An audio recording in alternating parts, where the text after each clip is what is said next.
ಎಲ್ಲರಿಗೆ ನಮಸ್ಕಾರ.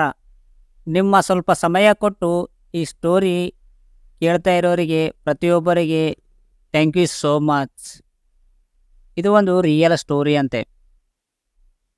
ಮದುವೆಯೇ ಬೇಡ ಎಂದಿದ್ದ ನಾನು 13 ವರ್ಷದ ಮಗಳ ಅಪ್ಪನನ್ನು ಮದುವೆಯಾದೆ.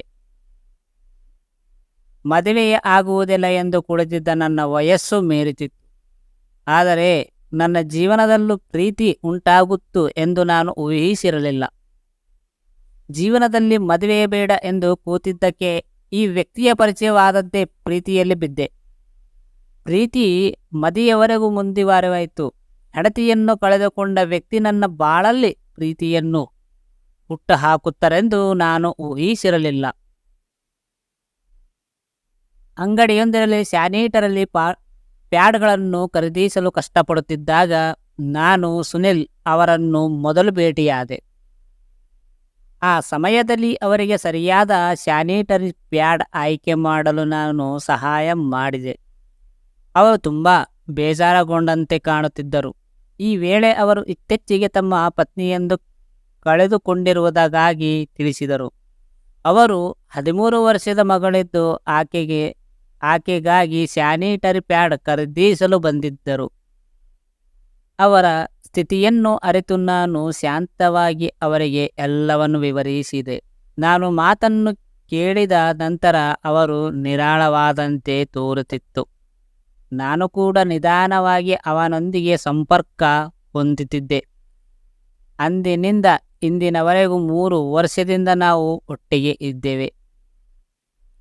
ಮದುವೆಯಾಗುವುದಿಲ್ಲ ಎಂದು ಪ್ರತಿಜ್ಞೆ ಮಾಡಿದ್ದೆ. ಈ ಘಟನೆಯ ನಂತರ ನಾವಿಬ್ಬರೂ ಆಗಾಗ ಭೇಟಿಯಾಗುತ್ತಿದ್ದೆವು. ಈ ಸಮಯದಲ್ಲಿ ನಮ್ಮ ನಡುವೆ ಅನೇಕ ವಿಷಯಗಳು ನಡೆಯಲು ಪ್ರಾರಂಭಿಸಿದವು. ಬಹುಶಃ ಅವರು ಮತ್ತು ನಾನು ನಮ್ಮ ಜೀವನದಲ್ಲಿ ಒಂದೇ ಹಂತದಲ್ಲಿದ್ದ ಕಾರಣ ನಾವಿಬ್ಬರು ಒಂದೇ ರೀತಿಯ ಇಷ್ಟ ಕಷ್ಟಗಳನ್ನು ಹೊಂದಿದ್ದೇವೆ. ಅವರು ನನ್ನನ್ನು ಚೆನ್ನಾಗಿ ನಡೆಸಿಕೊಂಡರು. ನಾನೇ ಒಂಟಿಯಾಗಿದ್ದೆ. ನಾನು ಎಂದಿಗೂ ಮದುವೆಯಾಗುವುದಿಲ್ಲ ಎಂದು ಪ್ರತಿಜ್ಞೆ ಮಾಡಿದ್ದೆ. ಇದರಿಂದಾಗಿ ನನ್ನ ವಯಸ್ಸು ಮೀರಿತು. ಆದರೆ ಅವರನ್ನು ಭೇಟಿಯಾದ ನಂತರ 35ನೇ ವಯಸ್ಸಿನಲ್ಲಿ ಪ್ರೀತಿ ನನ್ನ ಹೃದಯದ ಬಾಗಿಲನ್ನು ತಟ್ಟುತ್ತಿದೆ ಎಂದೆನಿಸಿತ್ತು. ನಾವು ಪರಸ್ಪರ ಪ್ರೀತಿಯಲ್ಲೇ ಬಿದ್ದೆವು. ನಾವು ಒಬ್ಬರನ್ನೊಬ್ಬರು ಪ್ರೀತಿಸುತ್ತೇವೆ ಎಂದು ತಿಳಿದಾಗ ಸುನಿಲ್ ಮತ್ತು ನಾನು ಒಬ್ಬರಿನೊಬ್ಬರು ಉತ್ತಮ ಸಮಯವನ್ನು ಕಳೆಯುತ್ತಿದ್ದೆವು. ನಾವಿಬ್ಬರು ಜೊತೆಯಾಗಿ 1 ವರ್ಷ ಕಳೆತಿದ್ದೆ. ಇದಕ್ಕೆ ಕಾರಣವಿರಬಹುದು. ಈ ಸಮಯ ನನಗೆ ನಿಜಕ್ಕೂ ವಿಶೇಷವಾಗಿತ್ತು. ಹೆಂಡತಿಯ ಮರಣದ ನಂತರ ಪ್ರೀತಿಯನ್ನು ಮರಳಿ ಪಡೆಯುವುದು ಅವರಿಗೆ ದೊಡ್ಡ ವಿಷಯವಾಗಿತ್ತು. ನನಗೂ ಇದು ಕಡಿಮೆ ರೊಮ್ಯಾಂಟಿಕ್ ಆಗಿರಲಿಲ್ಲ. ಅವರೊಂದಿಗೆ ನಾನು ಕೂಡ ನನ್ನ ಜೀವನದಲ್ಲಿ ಮುನ್ನಡೆಯುತ್ತಿದ್ದೆ. ಮಗಳನ್ನು ಭೇಟಿಯಾಗಿದ್ದೆ. ಊಟದ ಸಮಯದಲ್ಲಿ ನಾನು ಅವರ ಮಗಳನ್ನು ಹಲವಾರು ಬಾರಿ ಭೇಟಿಯಾಗಿದ್ದೆ. ಅವಳು ಸ್ನೇಹಪರಳಾಗಿರಲಿಲ್ಲ. ಆದಾಗ್ಯೂ ನಾನು ಆಕೆಯಿಂದ ಅಂತಹ ನಡವಳಿಕೆಯನ್ನು ನಿರೀಕ್ಷಿಸಿದ್ದೆ. ಅದಕ್ಕೆ ಕಾರಣ ಆಕೆ ಹದಿಹರೆಯದ ಹುಡುಗಿ. ನಾನು ಆಕೆಯೊಂದಿಗೆ ಶಾಂತಿಯಿಂದ ಇರಬೇಕೆಂದು ಬಯಸಿದ್ದೆ. ಅದೊಂದು ಸೂಕ್ಷ್ಮ ಸನ್ನಿವೇಶವಾದ್ದರಿಂದ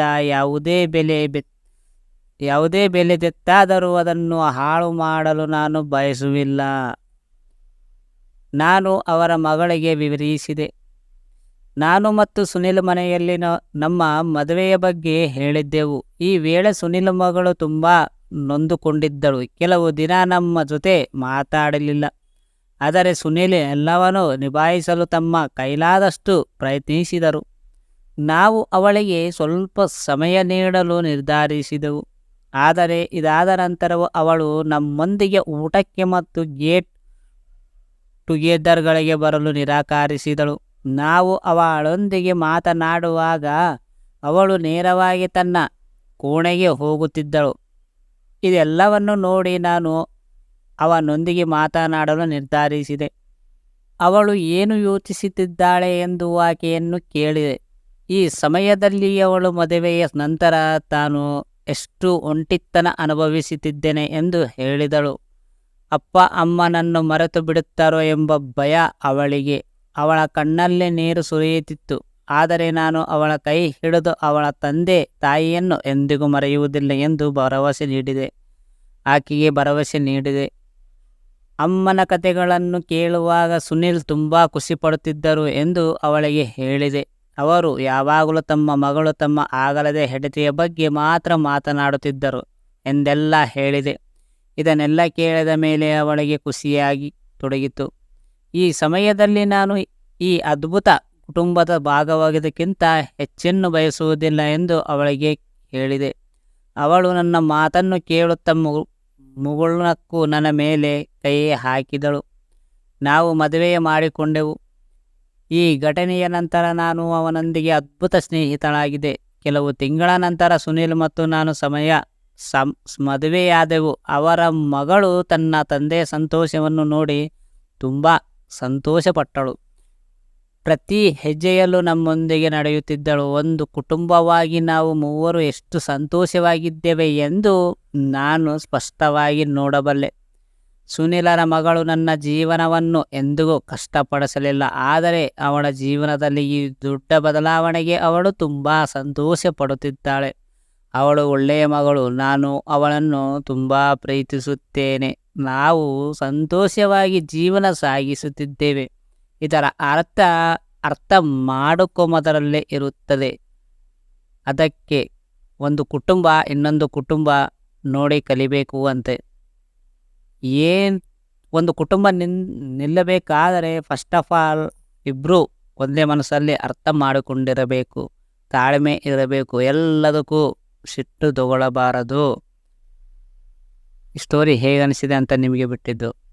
ಪೂರ್ತಿ ಕೇಳಿದ ಪ್ರತಿಯೊಬ್ಬರಿಗೆ ತುಂಬ ಥ್ಯಾಂಕ್ ಯು ಸೋ ಮಚ್.